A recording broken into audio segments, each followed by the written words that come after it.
Hi, it's Chef Rick, and today I'm making beetroot cured salmon. Okay, the first thing we're going to need here is going to be a piece of salmon. And this is half a salmon side. So there'll be no bones in there. This is from a fishmonger. You still give it a little feel along the edges. Just if you feel any bones in there, pull them out. But ask your butcher as well. Don't ask your fishmonger as well. Sorry, don't be afraid to ask them to remove the bones. It's what they do, and they're kind of always happy to help.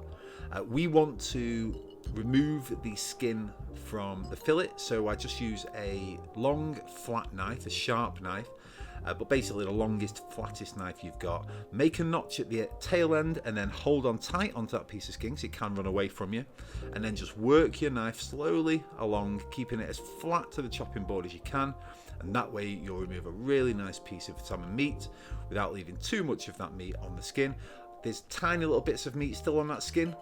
I take any of those bits that were left and any of these little offcuts here. You see, we're just going to trim it down now to make it really lovely and neat. But any of these little offcuts, chop them up nicely and mix them with some scrambled egg or something. Don't waste those. This dark bit from the middle, I just like to run a knife down one side and down the other, and that just lifts out. Just like that. And any darker bits of meat, just get rid. You see, just that very little end, we'll just trim it just so we're left with this really, really beautiful piece of salmon. You can see that all of the dark meat's been taken off there. That's just perfect and lovely and ready to work with.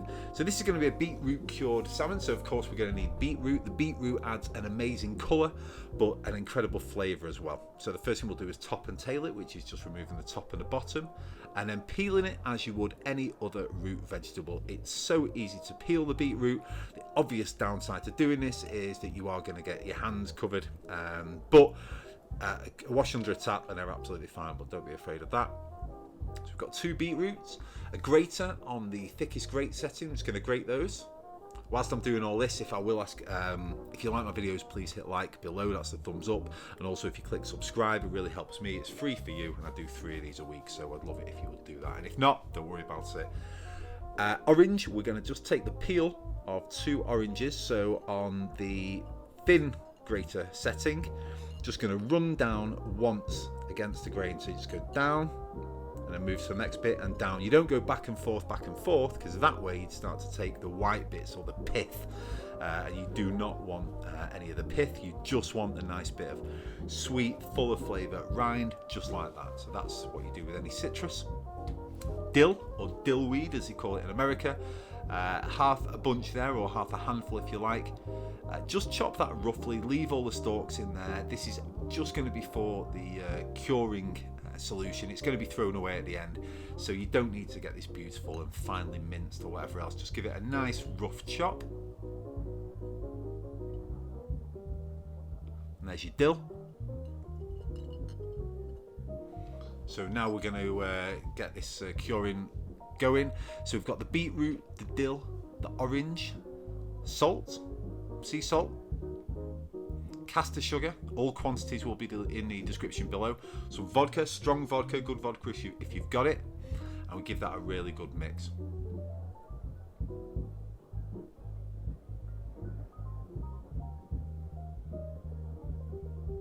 This is like the curing mixture, so the smells absolutely fantastic. It's really, really beautiful. There's so many different things coming, so much sweetness and whatnot. But don't eat it, don't test it or anything like that. Just give it a really, really good mix. That salt is going to start drawing the moisture out of everything, so it's just going to become easier and easier to mix as you're doing it. But this is what you're going to be left with. Really beautiful, really bright, really colourful. Smells fantastic, but just don't test it.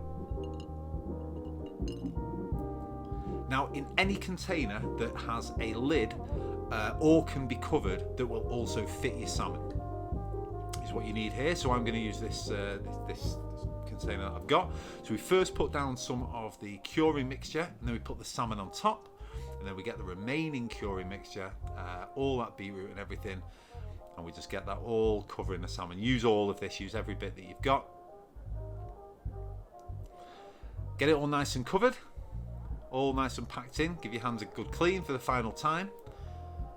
As you can see, that's in there. We're going to put a lid on it, and we're going to put it in the fridge for 3 days.